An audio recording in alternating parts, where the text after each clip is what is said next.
Hello, my friends. Welcome to your daily astrology and tarot reading for November 14th. My name is Natasha, also known as Nurse Natasha. Now, you might notice a little bit different of a setup here. This is actually my bedroom. When I film these later in the evening, the lighting in my office is just not ideal. So, welcome to my room.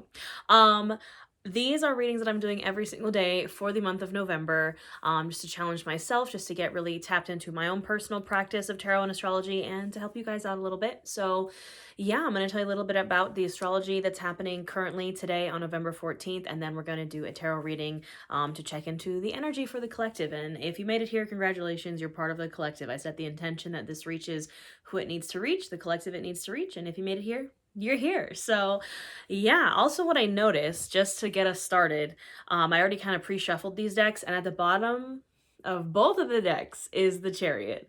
I think after this new moon in Scorpio that we had last night on November 13th, we're finally going to start to see some forward movement with things.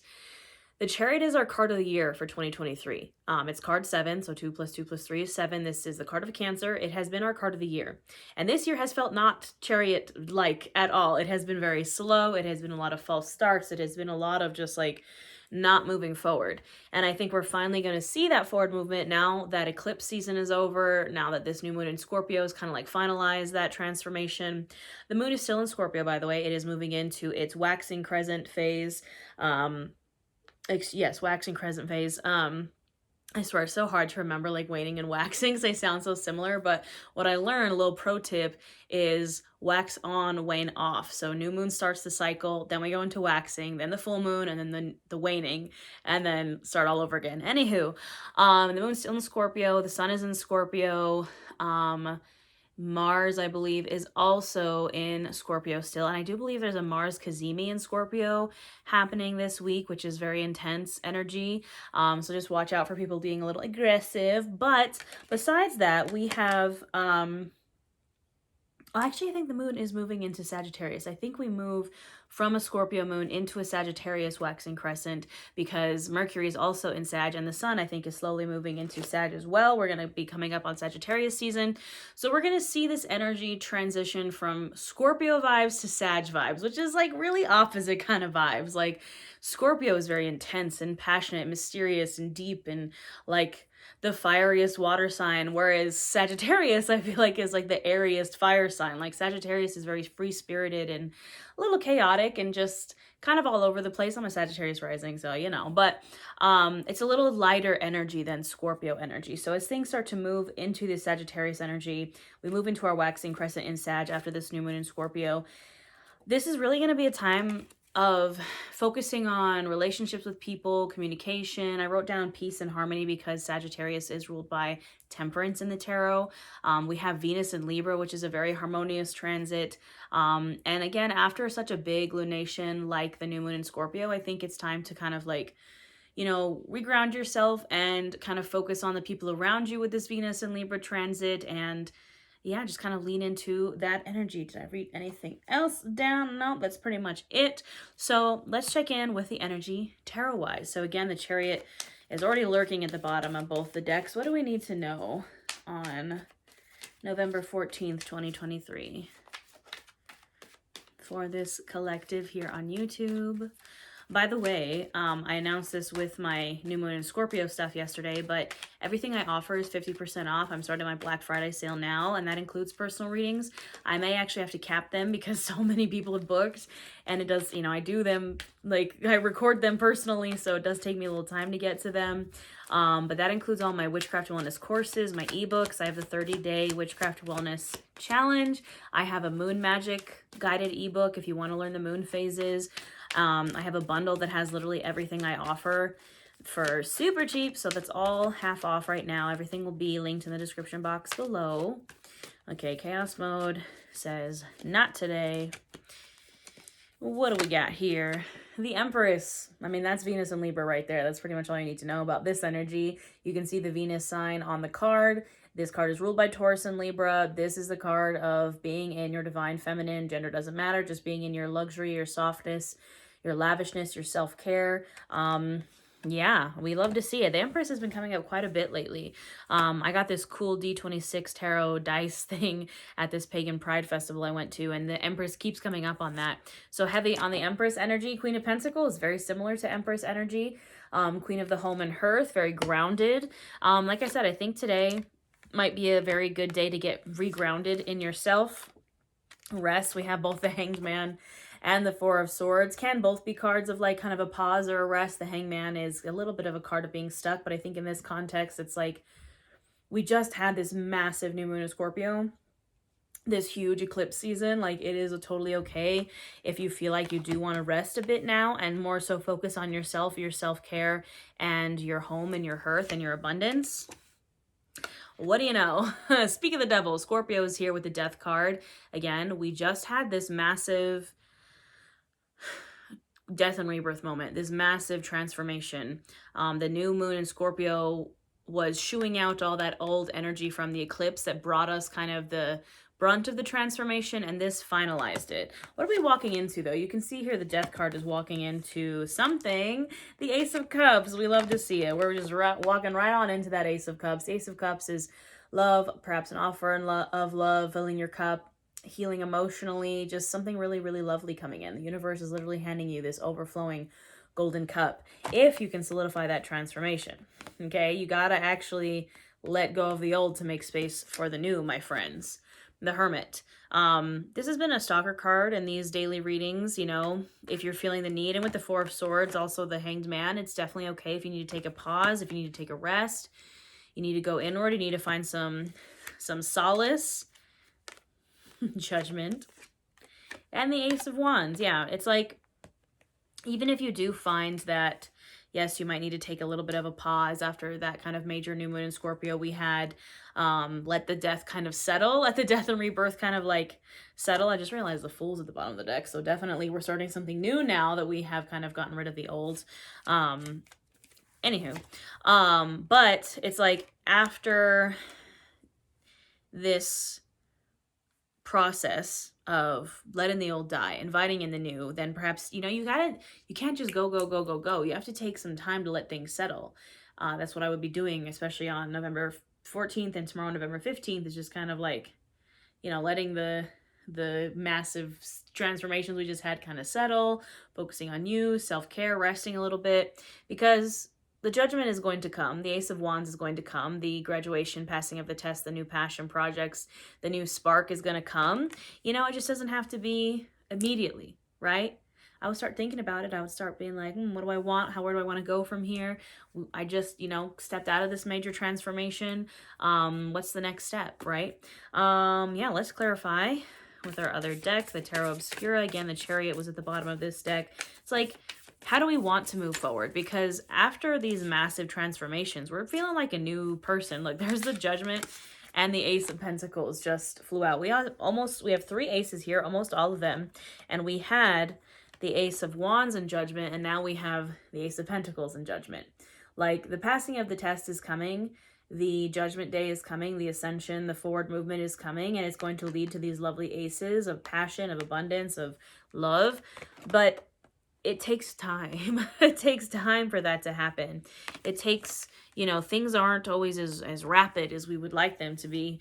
You know, after a very, very intense summer of retrogrades and then a very, very intense fall of eclipses, you know, it's okay if you find that you need to like catch up to like everything that just happened, right? You know, I feel like a lot of us are kind of playing that like, you know, we're having very heavy, maybe like mental, emotional burnout, fatigue. You know, even if things aren't necessarily going wrong, it's still like, you know, it's just a lot. It's like overload. So take the time to rest, and then we get to have that judgment graduation kind of moment. Who is this? The Five of Swords. Yes, that's kind of what I've been saying. Like, the Five of Swords is like putting the swords down after battle. Like, you got to put those swords down, especially in the mind. This is very like mental burnout-y, you kind of fighting against yourself mentally, or in kind of like an intellect battle of the wits with others. 9 of Swords at the bottom of the deck, stress, anxiety, nightmares, etc.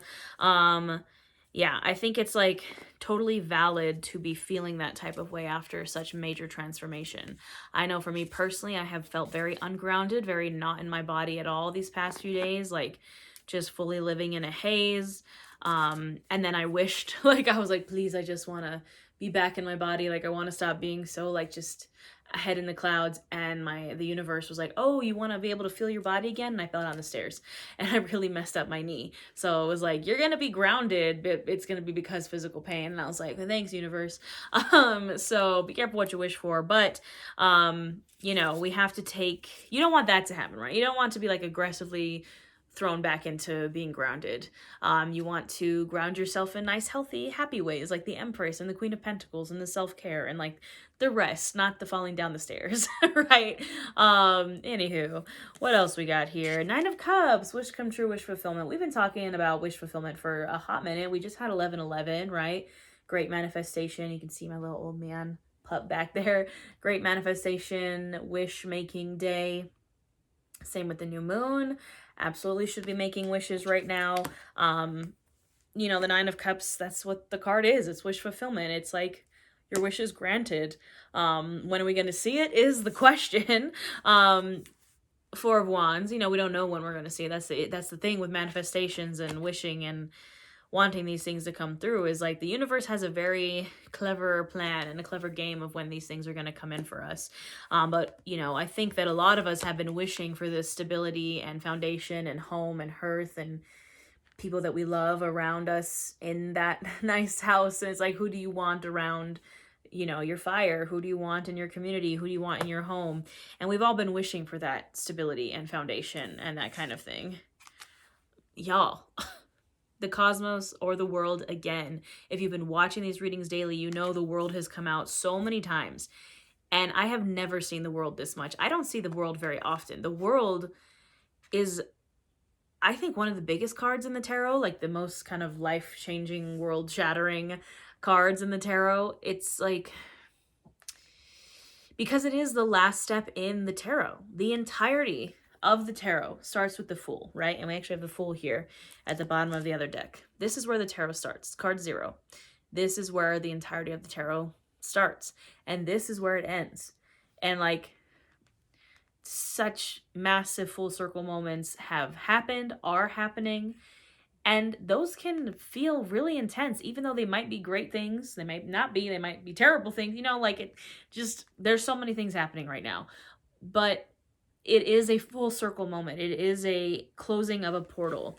And the closing of those portals is very intense and it can take a lot out of us. And it's okay to like focus on yourself and your self-care and your rest and all that kind of stuff. I would really focus again on grounding, on taking care of yourself, you know, reflection, acknowledging these large transformations and, you know, why did they happen and what was I before and what am I now after and that kind of thing.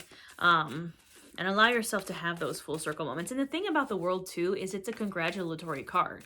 It's like a you did it. Like, congratulations, you passed the test. Congratulations, you made it to the end of something. Like, I really think that celebrating that and celebrating yourself and you know, taking a look at this giant cycle that you've come through and acknowledging your hard work is important before we move on. There's the Empress again, y'all. It's crazy how many repeat cards we get in these readings. Like, this is, I think, what we should be focusing on right now with Venus and Libra, with this like Sag energy. You know, I think it's like, we passed the test. We passed that large cycle ending, that large judgment world moment.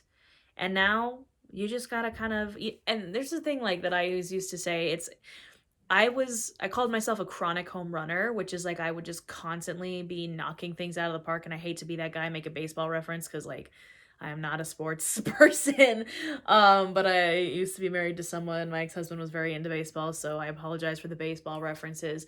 But I used to, and still kind of do, need to constantly have home runs, need to constantly have those like big like goals that I just like hit through and knock through. And I never ever take a second to be like, oh, well, I actually did that. Like, you cannot just be a chronic home runner, right? You cannot just keep knocking them out of the parks. It's great. And I wish we could all do that and we could all just like smash our goals to the high heavens, but that's exhausting. And you need to take the moment. I just saw 1444 as I'm recording, so confirmation for sure. You need to take the moment to acknowledge how far you've come and sit in it. What's the point of hitting those massive goals if you don't even get to enjoy them when you get there? Like, take a second to like bask in it, to tap into your Empress energy and be like, I did that, and now I'm gonna reward myself a little bit of self-care, you know? Who is this? The Six of Pentacles. Yes, again, Libra energy, balance energy, allowing yourself to receive the good things energy. And then the Magician. And then after all of that, once you have, you know, appreciated yourself a little bit, we have the Magician, the Alchemizer. And I think it's also, in this case, the Magician is a reminder of like, I did that and I will continue to do that, right? It's like that aha moment of like, I have all the tools I need. I have this magic wand in my hand. I have this infinity symbol over my head. Like, I can do it and I'm going to continue to do it, right? That's the Magician. The Magician can do whatever they put their mind to because they have all the tools. You see all the tools of the tarot. I also have them tattooed on my fingers. The cups, the pentacles, the swords, the wands. You got it all. Sometimes you just, it takes that moment of taking a break and not having those chronic home runners and kind of like looking around you and being like, oh, I actually have more than I thought that I did. I have more resources. I have more tools. And now I don't have to constantly be hitting them out of the park and like burning myself out and just like, you know, constantly being on fire all the time. I can kind of take it a little bit easier because I know that I can manifest anything I want because I'm the Magician, because I'm the Alchemizer, right? So that's pretty much it for today, my lovelies. Again, I'm doing these every single day for the month of November here on my YouTube channel. I'm really trying to hit 100,000 subscribers here on YouTube. That's my goal. That's my home run. So please leave a comment, like, save, share, all those things if this resonated. I do free yoga here on my YouTube channel for every new moon and full moon. I do free yoga that's trauma-informed, accessible, plus-size friendly. I also do tarot readings, obviously. We do Witchcraft Wellness here, my friends. And again, all my Witchcraft Wellness offerings are also 50% off until the end of November. Personal readings, that does include that, though I might cap them in a bit because I'm getting so many. I appreciate y'all so much for your support. Thank you for being here with me. And again, it's like, even if nobody's watching these readings, I'm enjoying them. So if you're watching, I appreciate you. And yeah, I will see you guys tomorrow.